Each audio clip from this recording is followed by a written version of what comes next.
The 7th Saga was published in 1993 by Enix and developed by the now defunct Japanese game company Produce.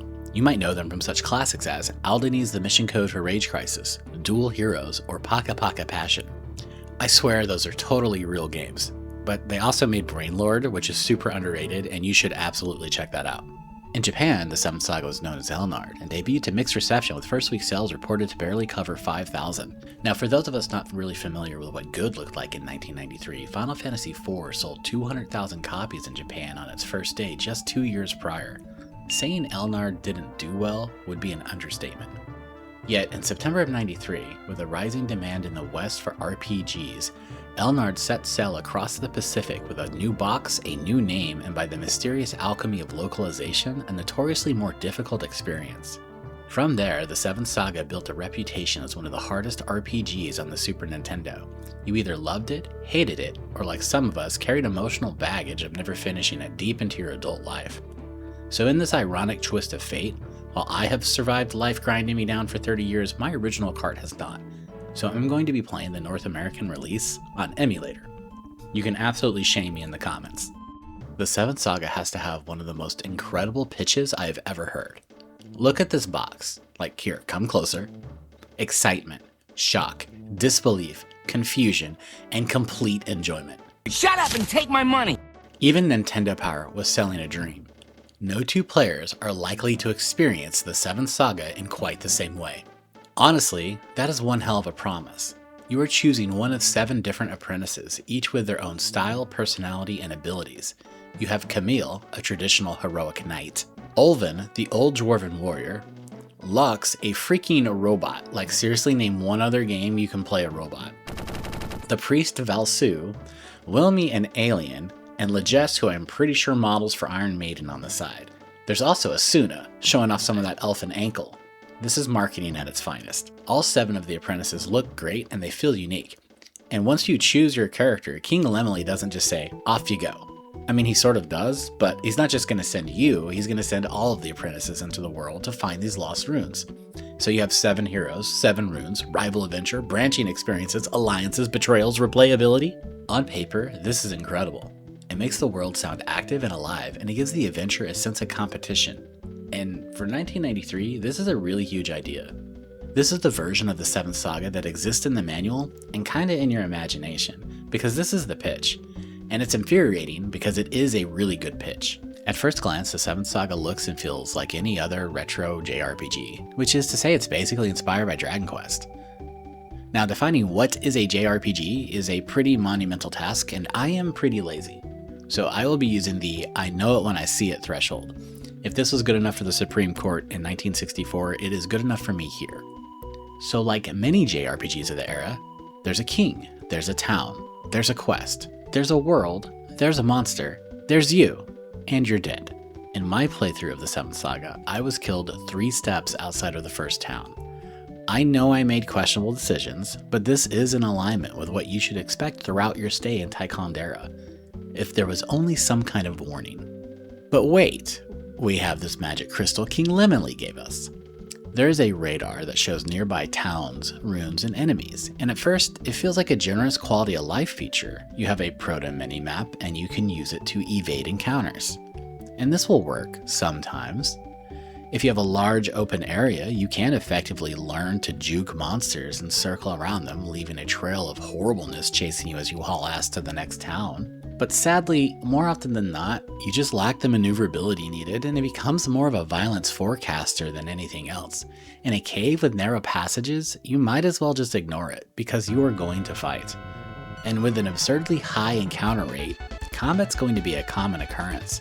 Early on, the presentation is strong enough to carry that burden though, because the soundtrack does a lot of work here. While the item shop music makes me want to shove a pencil straight into my brain, the battle track and overworld are both fantastic, and there's multiple tracks, and the tracks change depending on where you are. Most of the overworld tracks have this hopeful yet sad quality to them. Like you're on this great journey, but things aren't going to really turn out the way you hope. I don't know if this was meant to be emotional foreshadowing of the game in general, but I do applaud the result. The visuals are doing the same kind of work. Enemy sprites are huge, colorful, and even partially animated. Small touches like a spider stepping forward before it clobbers you, or a chimera removing its cloak when it takes damage, these add real value. And with so many encounters, simple additions like these, they add texture to the battles that help keep you engaged. The battle system in the 7th Saga is also simple. Attack, defend, magic, escape. It's just menu-driven combat like countless other JRPGs. The difference is that you can't just coast on attack. Well, you kinda can if you pay the grind tax and outlevel the region, but until then, you are a turn away from an extremely expensive ride back to town. This can feel unfair.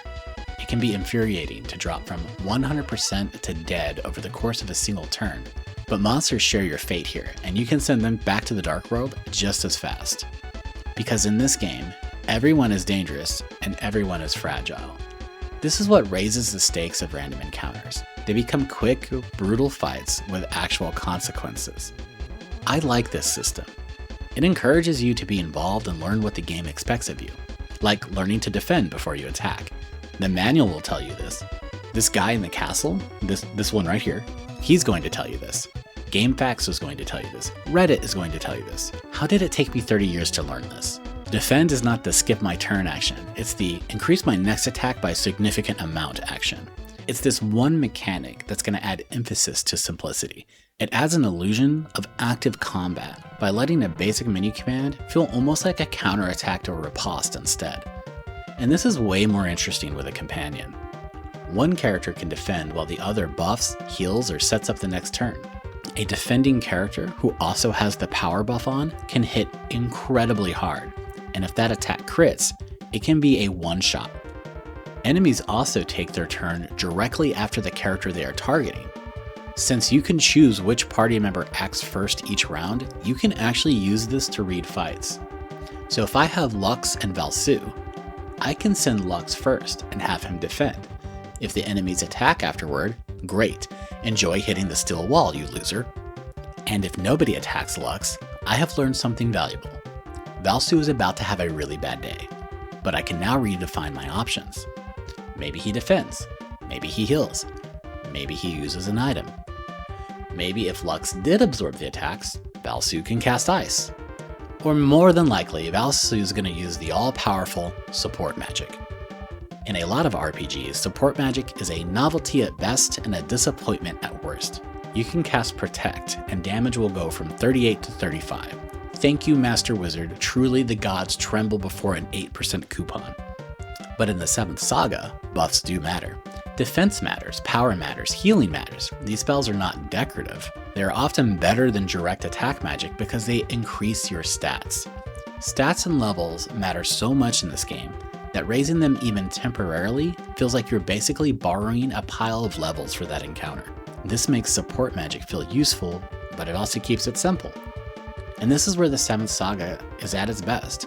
Not when you're grinding the game down one encounter at a time, but when the game is rewarding you for paying attention, managing your actions, and managing your resources. While potions and herbs are pretty universal across JRPGs, bottled magic is kind of new here. You can buy bottles of defense, power, and agility, and some attack magic like fire or ice. This extends your character's toolkit and conserves your MP. But what is the process for bottling an instant death spell? Who is actually making these? So we're just going to load up, right? Well, no. The 7th Saga does force a limit of 9 on each item type. This can be annoying. There is no universe where I say, thank God this old RPG saved me from the decadence of 10 antidotes. But this limit matters. You get options, but not endless answers. I mean, until you get the runes. Each of the 7 runes comes with a powerful effect that can be used in battle or on the overworld. Now wait, you might think that's basically bottles. No, it is totally different. See, the Wind Rune will let you teleport to towns you've already visited, and the Moon Rune can boost your attack power. The Star Rune can boost your defense, and the Water Rune lets you heal. Wait, this is just like bottles. I have mixed feelings about this. See, on one hand, this is exciting, because suddenly Legesse has endless healing with the Water Rune. On the other hand, Valsu doesn't need to cast support magic anymore. Also, why am I ever going to buy a bottle of power when I can just use my Forever Moon Rune? The issue here is not that runes are powerful. They should be. The issue is that they copy the same effects bottles already taught me to ration and then make them infinite. I wouldn't say this makes bottles pointless though. Pointlessness is reserved for the jewels. See, jewels are a way of protecting your gold. Apparently taking a handful of gems is less satisfying than half your gold, so monsters ignore them. Since you sell jewels back for their purchase price, you will find yourself in a loop of transferring gold to jewels, one transaction at a time. But jewels must follow the 9-item limit, so you will sell cheaper gems to buy better gems, like some sort of stingy fantasy accountant. But suddenly, you can't hold any more topazes. So you will sell 3 topazes, but then you'll buy 5 opals.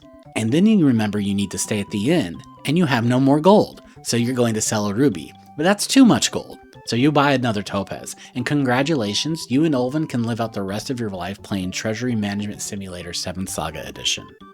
Jewels turn the death penalty into just tedious paperwork. They let you circumvent the system the game is forcing you to engage with.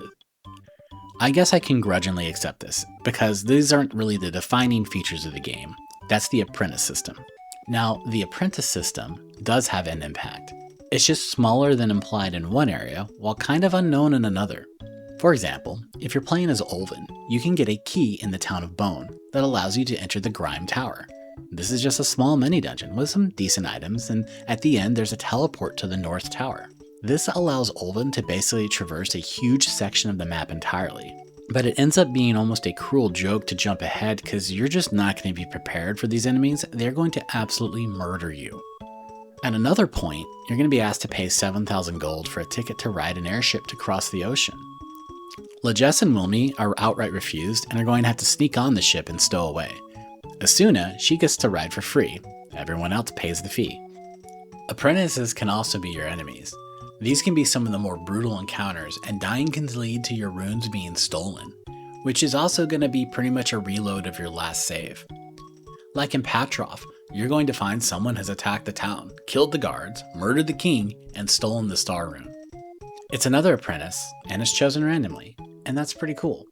In my game, it was Camille, who incinerated me with a single fire spell. While none of this ultimately matters for progression, it does add a uniqueness to your journey. You will have your own version of this story, available to tell to anyone you can hold hostage long enough to talk about the 7th Saga. Just realize your story might just be you complaining about a difficulty slider you never knew you touched.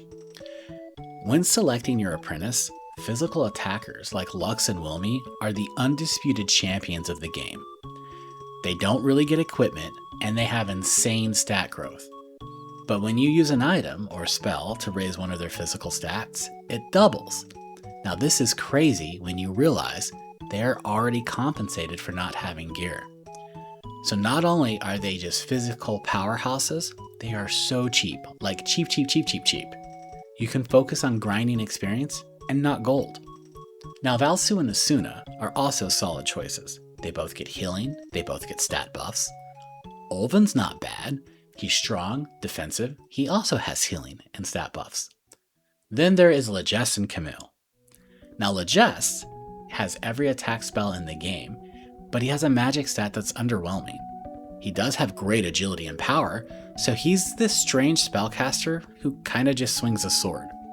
Thank God he at least has highly resistible death magic that never works. Now Camille though. Camille sucks, and I know that's rough, but he's supposed to be the jack of all trades, but I found him in my game to be jack shit at all trades. His HP was low, his stats were average, and his spell list, which is nice, he just early on struggles because he has so little MP. But at least he looks cool. I want to say that some apprentices objectively just suck. It would feel accurate, but it really wouldn't be objective.